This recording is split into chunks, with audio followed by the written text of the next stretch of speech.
Hello, everyone, and thanks for joining our webinar today, Partner Community Best Practices, Creating Successful Partner Self-Service Experiences for Your Users on Community Cloud. I'll be your host. My name is Rachel Bosley. I work on the marketing team here at Coveo, and I'm really excited to be part of today's session. Now, before we jump in, I have a couple of housekeeping items to cover really quickly. First of all, everyone is in listen-only mode, but we do want to hear from you during today's presentation. Please feel free to send your questions along using the Q&A section on your screen. Today's webinar is being recorded, and you'll receive the presentation within approximately 24 hours of the conclusion of the event. Finally, there will be a brief survey at the end of the session. Please help us improve future webinars by providing your feedback on the content and experience. On today's session, we have two amazing speakers, David James from Coveo and Boyan Kalazic from Paladin Group. So why don't we kick off with a short introduction and we'll get going. David, would you like to start? Great, thanks Rachel. Thanks everyone for joining today. My name is David James. I am on the product marketing team for the Coveo for Salesforce product line at Coveo, and I am based out of Austin. I have served previous roles at Lithium and also in product marketing at Salesforce on the Service Cloud. So I look forward to walking through some of the good partner content we have today. And Boyan, would you like to introduce yourself? Yep. Hello, everybody. My name is Boyan Kalazic, and I am Vice President of Salesforce Practice at Paladin Group. We are Salesforce and Coveo partner focusing on Salesforce communities. And prior to Paladin Group, I was leading the practice at Accenture, also focusing on Salesforce communities and Coveo. And I've been in the Salesforce space for about 15 years. So very excited to share some of the best practices across multiple enterprise implementations with it. Back to you, David. Great. Thank you. So let's take a quick look at the agenda today before we dive in. So the first thing we're going to talk about is why are we even focusing on partners and the partner experience today. And then we'll look at some best practices around successful partner experiences. And woven through all of those best practices are some real community examples that really show how Paladin and Coveo can take your partner communities to the next level. And then Boyan will wrap up with some slides on the value of partner communities, the kind of value proposition, and then we definitely want to leave it open for Q&A. So feel free to ask away, fire off those questions, and if we can't get to them live on the webinar, we'll definitely follow up on email. So with that, let's dive in. So if you're familiar with Coveo at all, you probably are familiar with us and what we do around Coveo for Salesforce, around the agent interface and around community self-service. So you're probably wondering why we've been talking about partners and partner communities. And we're going to get to that in a minute, but I wanted to talk about why partners matter. And some of this may be, Partner 101, and you may know this, but some of these stats kind of stood out and surprised me. We got these from the research from Serious Decisions. David, and I'm yes. sorry. Could I interrupt you for one moment? I think your slides might not be transitioning. Could you see if you could? Oh, maybe about that. Yeah, that's okay. There we go. Okay. There we go. Okay, I'm sorry about that. So why are we focusing on partners? So 65% of B2B organizations are including partners in their go-to-market strategy. So almost 2 out of 3 in B2B organizations see partners as a key to their how they go to market and sell. And not even, and if you look at just beyond the sales side too, on the marketing side, over 1/3 of CMOs see partners and channel strategies as a key part of growing their business. So to only focus on direct sales, we're missing a key part of your business and your revenue goals. So that's why we're talking about that today. So as I said, you're probably familiar with Coveo around customer support. And, in some ways, customer support and the way we talk about customer communities and partner communities are kind of interwoven. But I wanted to really kind of draw a line in the sand and talk about the ways customer support communities are measured versus partner communities, because sometimes they all just get lumped in together. And when we talk about customer support communities, we're talking about measuring case deflection, being able to deflect that case before you have to have a one-on-one agent interaction. In the middle, we also measure self-service success, so the ability of someone to come in and find what they need on their own without any interaction. And that also applies to partner communities because partners come in and they want to self-serve and find stuff on their own. But I would say one of the key measures of customer support is lowering the overall cost to serve and really driving that cost down and putting more ownership on the self-service communities to drive customer support. But then if we look at partner management, a whole new set of metrics emerge. We're talking about deal registration. How many deals are you registering through your partner portal, through your PRM system? Are you enabling partners? Are you giving them the materials, the content, the training, the learning, the events that they need to adequately sell on your behalf? And then if you're doing the first two things well, the third kind of is an outflow of that. You're going to see revenue acceleration, and you're enabling partners to sell faster, to sell quicker, more efficiently. So, that's why we kind of wanted to delineate these a little bit, because sometimes people say, well, we just send partners to our customer community and we try to serve them there. Well, that may work for a little while, but at the end of the day, you're going to need to be able to really measure and distinguish these metrics from your customer and your partner communities. So when we talk to our partner community customers, when we first go in and are, kind of scoping out what they want to do, there's three kind of things that bubble up to the top of why they come and they're talking to us. One is inaccessible information. So they know that their partners are wanting access to videos, to technical documentation, to marketing collateral, to their LMS systems, to more technical documentation in Jira, but they're unable to access all of that because they've been sent Google Doc links, they've been sent Box links, they've been sent Dropbox, they've been sent attachments, and they can't find any of it because it's just scattered everywhere. So they can't access that information. And then we hear that just the entire experience from when they get online is very impersonal. Kind of all partners are just lumped into one group. And what we like to say is, there are so many different partner types. You really have to almost think of them as different customer types and serve up that information. And we'll go into that into detail and show some examples of that. Because you have, channel sales managers, you have marketing managers, resellers, ISVs, VARs. Everyone has a little bit unique needs, so you can't service them all directly the same way. And then, as you're a customer, you're the one who's putting up this partner community. You want to be able to see, what are people interacting with? What are they clicking on? What are they searching for? What are they interacting with? And how is that community being adopted? So you really need stats and analytics to look at that. So that's probably one of the biggest pieces of feedback we hear is, I just don't know what my partners are doing, and I don't know what they want unless I talk to them one-on-one, which for growing companies is really hard. So if we kind of boil all this down, we think a lot of this can be solved with relevance. And we talk about relevance at the core. And if you're familiar with Coveo, or if you're not, kind of our value prop in one simple statement is, we bring relevance to every interaction, whether it's with customers, partners, or employees. And if we want to kind of dissect what we mean by relevance, we kind of see it as three separate pieces.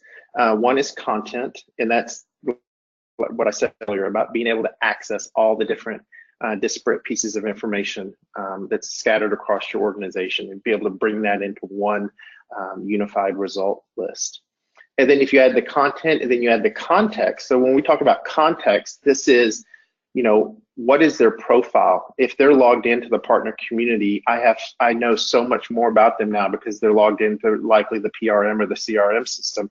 So I'm able to serve up a very unique experience based on known attributes that I have of those people. And then you can look at their behavior. So you can look, we talk about the wisdom of the crowd, you can look at what other people like them have done, their cohorts, and be able to model patterns and be able to serve up information based on past behavior of other people like them. So when you add all these three pieces up, that's what we mean by relevance. And that's really having machine learning at the core of what you're doing. So you're using it to really drive what you need next and recommending content that partners need. And if you look at it, I mean, really relevance isn't just unique to partner experiences. You know, we talked about public experiences with, you know, customer service or customer self-service communities, e-commerce experiences, and even internal employee experiences. But you know, a third of that is the partner experience. You know, whether it's, you know, just a typical traditional partner community, or, you know, locating partners, or having some type of partner network or dealer network. It all ties back into having a relevant experience regardless. And you can actually measure the impact of relevance. So VMware uses Coveo in their partner community, and we're going to take a look at it a little bit later. But you know, you can measure partners by engagement. That's a key indicator of how we measure partner success. So VMware with Coveo was able to increase partner engagement using their analytics by more than 65% once they started putting Coveo in there and personalizing the experience and serving relevant content up. And we're going to look at VMware's community in a little bit. So now let's dive in. We have 5 best practices that we're going to look at for how you can create successful partner experiences. So we're going to kind of get into the weeds a little bit and show you 5 concrete examples. So the first one is to create a dedicated partner community modeled on your customer community. Now notice I didn't say it is your customer community, I said modeled after your customer community. So you can take a lot of the best practices and learnings from customer communities and import those over to your partner community. So here, the Salesforce Trailblazer community powered by Coveo has a lot of good things that you can use in your partner community. One is obviously indexing content across multiple sources and file formats. So you can see in the top there, they're indexing answers, content from the App Exchange, knowledge articles, developer content, and surfacing that up and not really caring where that content resides or what kind of format it's in, just serving the relevant information up based on what they need. Then you'll see in the top right-hand corner, recommended learning.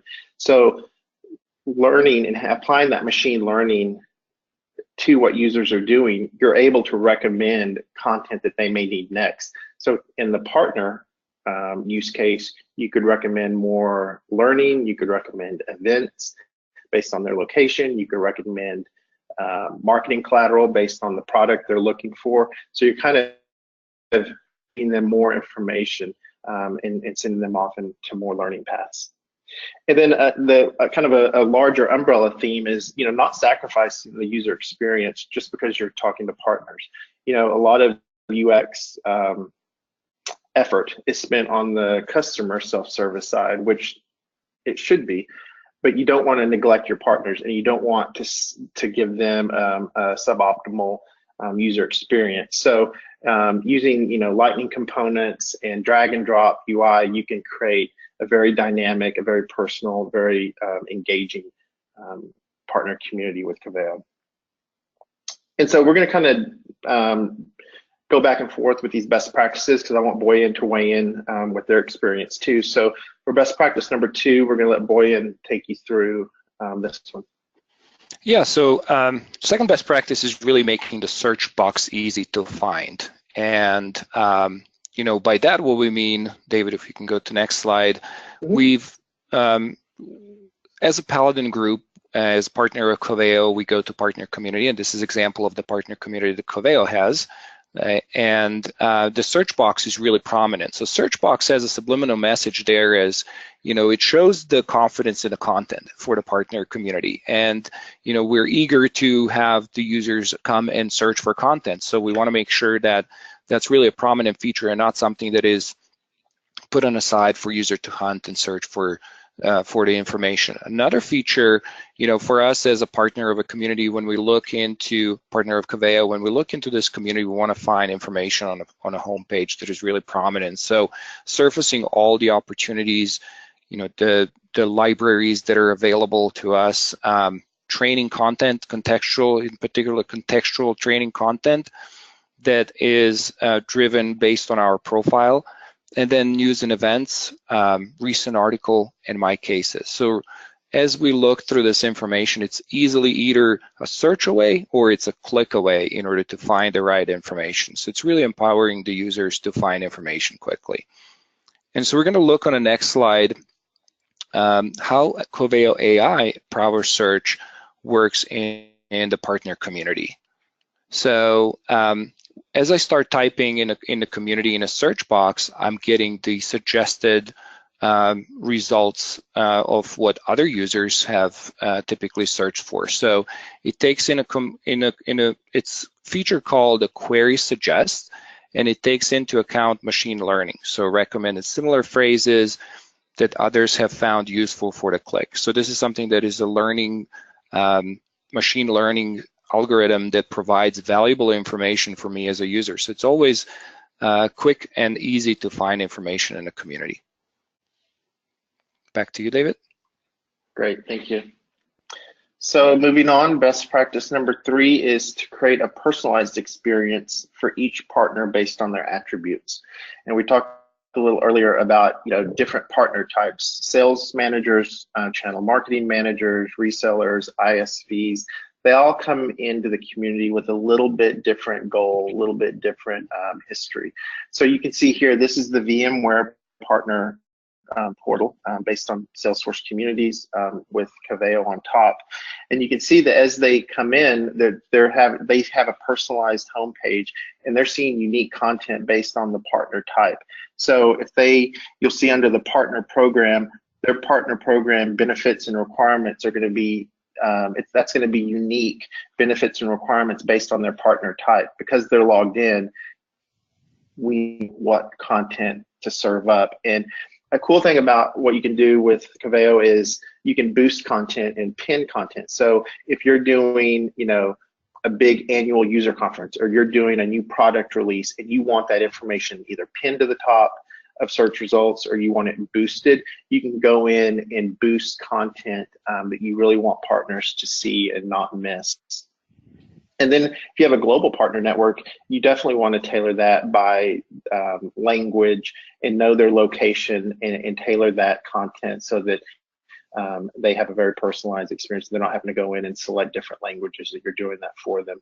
And then knowing what they've done in the past, you can also start to auto recommend content. So you start learning from their past behavior.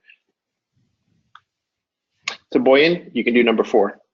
Yeah, so we're going to look at how we bring content from multiple departments, sources, and formats into a community, right? So this best practice really gets to the heart of what Coveo does and does really well. So dropping in Coveo to search community allows you to index content across multiple sources and expose that in a community. So whether that information sits in, let's say, repositories such as Jira, YouTube, SharePoint, Salesforce Knowledge, even your website, you can bring those search results into the community and into a unified experience. So you don't necessarily have to move all these features into the community, but you can expose it in the community. It provides that same value as if you integrated all of it into one system.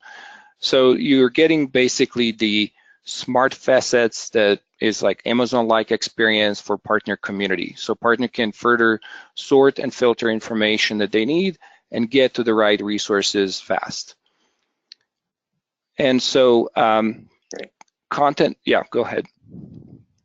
Okay.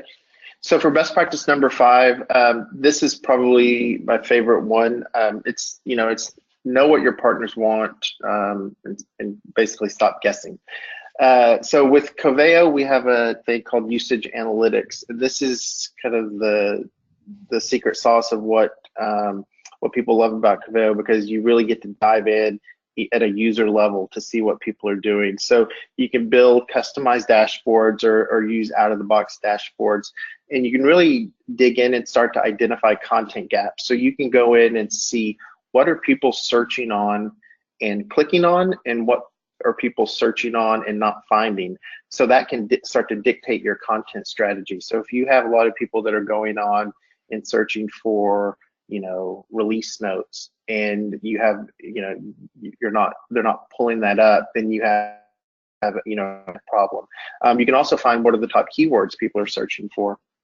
and what's trending up and what's trending down. And this, these are good. You can export this data and send around to different teams, but it really gives you insight into, what people are looking for, what they're interacting with, and what content is really clicking and working with them. And you can build all sorts of dashboards and do A/B testing and things like that. But some of the more popular things are to report on, keywords, what queries are happening, even by location. So you can dig down and filter by location to see if you're identifying different trends from different regions of the world. And you can set up different partner types. So if you want to see what what salespeople are doing versus what marketing people are doing, you can do that too and distribute it to the right people on your teams. So that wraps up the best practices.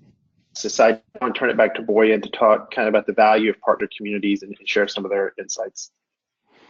Great, thanks, David. So really the value of partner community, we wanted to touch on the points of what is the true value of building partner community that goes beyond just the features such as, managing the data, searching the data. Looking at the true value of partner communities is really building the brand loyalty. So, all of your engaged partners are some of the best brand advocates for your brand, right? And for partner community, it's really important to extend the touch points that we have with our partners in order to extend the connection and create that brand loyalty and allow for partners to meet beyond just the physical opportunities, which are more rare and rare. We all work across the world and across different time zones. So the partner communities really allow us to connect together. If we go to the next slide, the aspect of building that brand loyalty is also building the emotional connection with our partners. So when you build the emotional connection with your partners, it multiplies the effect of the partner communities beyond features, right? So competitors can easily replicate the features. So there's multiple communities out there with competing partners. They have similar features, but some communities really differentiate, and they differentiate by creating this emotional connection with your partners where you're tied together, you're invested together into success. And so that's why it's important to show partners that you always care about who they are across multiple channels. And so being able to recognize who your partner is, whether that's in a virtual or in a real space, and be able to support them in contextual of who the partner is, providing them with the right information, providing them with the right services, providing them with the right data is essential aspect of building that emotional connection with your partners. Next slide.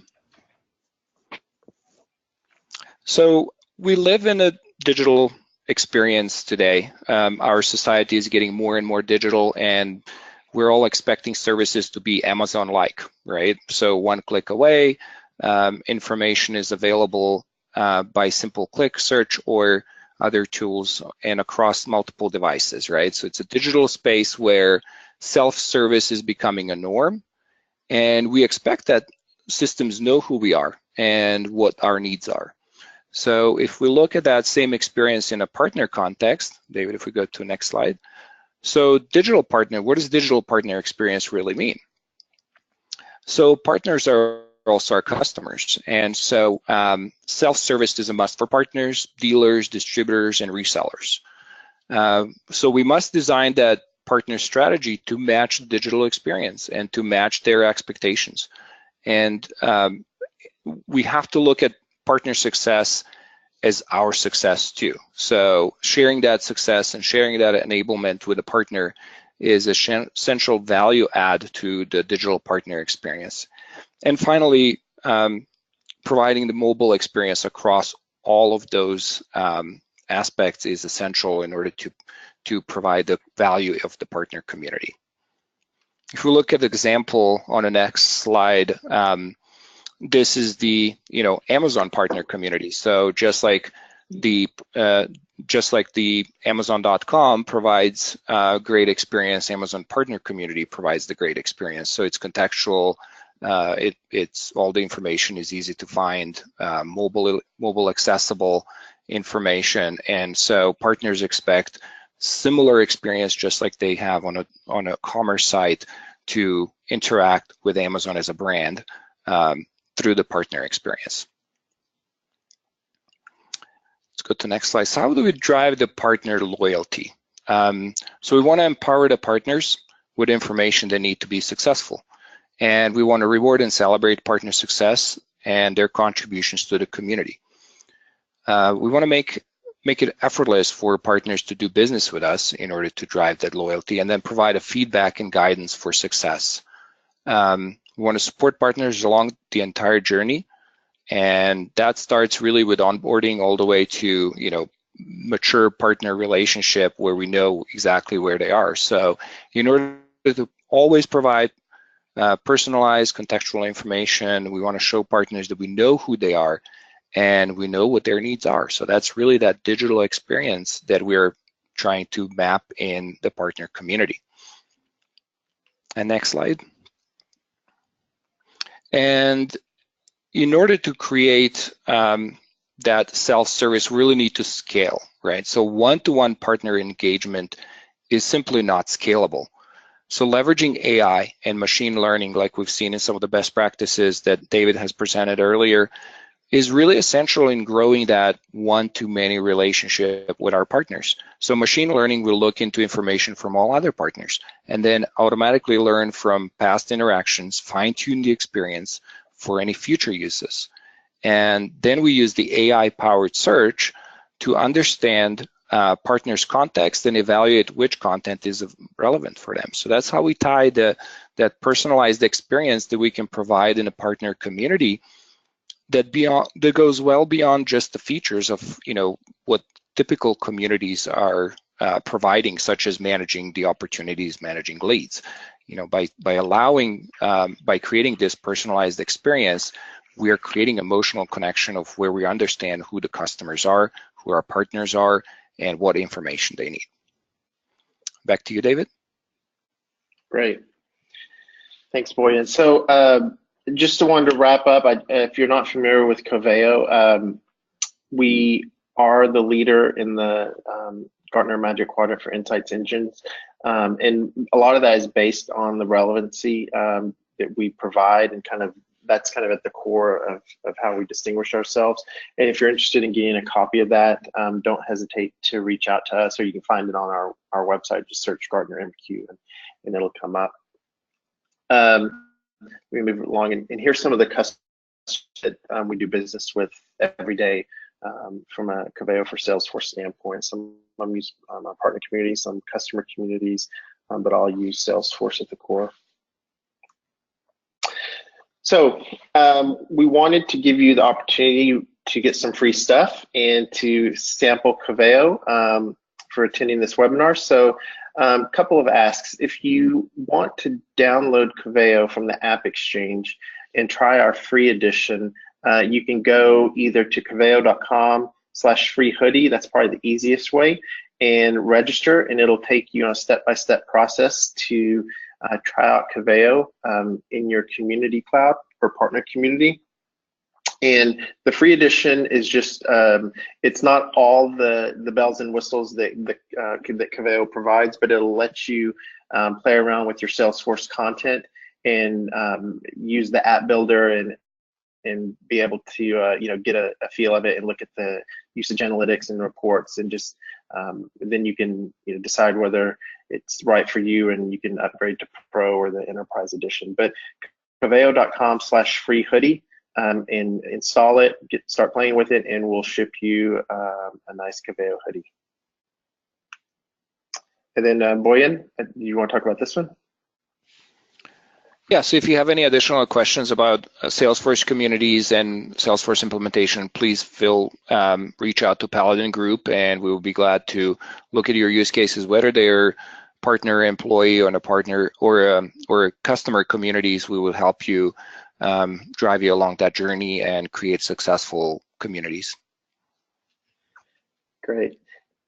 So Rachel, I'll turn it back over to you and see if we have any questions. And I just wanted, before we turn it over there, if you have any questions directly, feel free to get in touch with me. My email is easy. It's djames@coveo.com. Be happy to talk with you more. Great. Okay, thank you so much. Yeah, let's dive into some questions. We've got lots of time. We've got a few questions that have come through. The first one, I think, is for you, Boyan. Can you tell us a little bit about how changes in the workforce are affecting communities? Yeah, so it's an interesting question.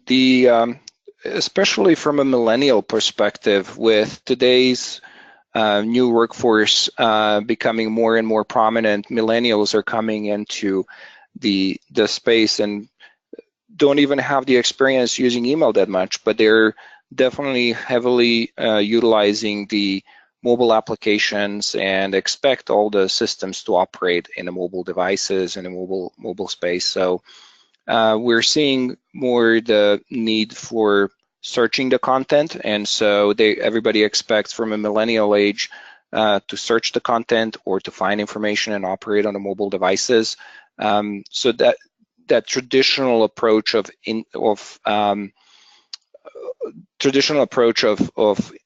creating the document taxonomy is less and less important, and search and visibility of information is much more important today.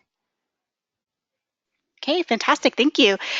David, I've got a question for you. So somebody's asking if the app can be installed by an individual, or do they need to be a Salesforce admin in order to do that? Great question. So to use the free version, you probably don't need to be an admin.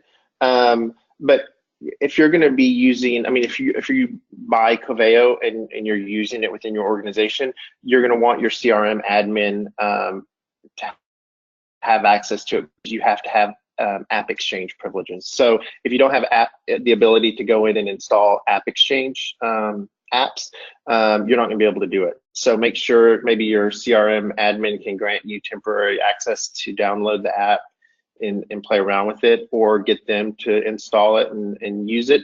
But if you're using it long term, you're a customer of it, you need to have administrator access so you can log into these accounts and get access for everyone.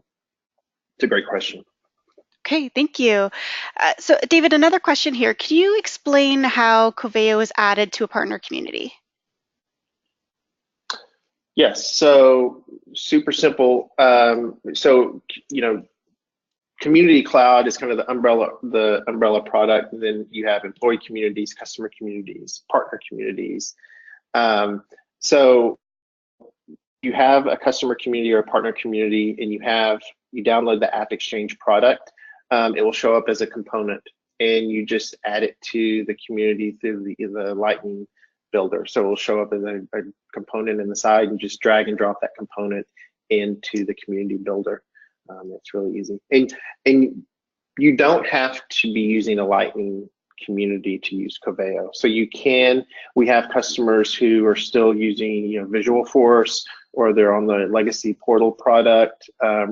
So while it's great that people are using Lightning community, and we definitely kind of build toward that, we do have customers who use Visualforce and the old portals as well.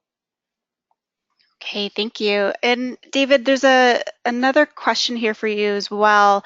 Can you give an example of how we could use Coveo to do recommendations in a partner community? Sure. So the recommendations is just taking a source type or a source object and recommending content off of that. So like you saw within the Salesforce Trailblazer community, they're taking learning. So they're taking content from their LMS system and recommending that. It could easily be, if you want to recommend, a certain type of product, maybe you just want to recommend videos. So you could have a side panel, and you could filter the source type to where you're just recommending videos in that area, or you're only recommending, if they're a UK based partner and you want to recommend events, you could do a custom event field up there and just recommend events in their area. So you can play around with lots of different content sources and content types. Okay, fantastic. Boyan, could you tell us what are some of the most common issues that you that you see generally with partner communities? Yeah, so one of the key issue is to expect that you would build a community and the users will just start using all of the content, right? So just having the repositories of content out there in a community is not enough to ensure that people will start using it. So that's why it's important to have the recommendations and contextual information in a community in order to engage users. So one of the key aspects that we focus on when we build communities, it's really to create engagement platform and engagement mechanisms for users in order to bring them to the relevant content. Obviously, some partner communities out there have a number of facets and the data that is sometimes even overwhelming to be able to go through and find. So being able to surface the right content at the right time is essential. That makes communities successful. And then on the other hand, if users don't feel engaged, if they don't find the right information, they simply abandon communities. And it's the biggest problem with people abandon communities because they don't come back because they don't see the valuable information. So having them engaged and brought back into community time and time again, it really creates that vibrant community, and it's an essential part of building quality community. And that's true for both partner communities and customer communities. Okay, thanks, Boyan. Okay, so I've got another question. I love this question, and this is for you, David. So we've talked about partners and partner communities. So in addition to partners, if you're thinking about clients and employees, is it possible for Coveo to share, some of the same content, but only serve the appropriate material based on certain security permissions and the machine learning? Yes, so we would do that through a term we call query pipelines. So you could set up different audience types and filter and have different learning models based on different audience types. So sometimes if a customer is using Coveo for their agents and they're using Coveo for their customer self-service communities, they're using the Coveo platform, but they're sending different information to agents than they are to the public community. So you just set up different query pipelines, and those pipelines have different rules, different boosting mechanisms, and different attributes. So you can and do A/B testing, for instance, and you can treat those different user types differently and display different content. Okay, thank you. Another question I have, David, again. What if we don't use Lightning Communities? Can we still use Coveo? Yes, so I touched on it a little bit earlier, but you do not have to be on a Lightning community to use Coveo. So if you're still on Visualforce or you're on the old Portal product, you can use Coveo. If you haven't tried out the Lightning communities, they've made tons of progress, and they're really sharp. And with the Lightning Bolt templates that have been rolled out, there are a lot of cool things you can do with them now. So ideally you'd be using Lightning communities, but we have tons of customers who are not there yet, and Coveo works perfectly fine within those. Okay, thanks, David. And then I've got another question here. This is interesting. So I think maybe Boyan might want to take this one. But when you're talking about from a best practice perspective, and in terms of the role of a community manager, do you have any idea where they might live within a corporate organizational structure? So, for example, would they fit under sales? Is it best under marketing? Like where would be the best fit? Channel, maybe? Yeah, typically we see that community managers fall under marketing or communications departments. So they would be in one or the two, depending on how the organization is structured. Okay, fantastic.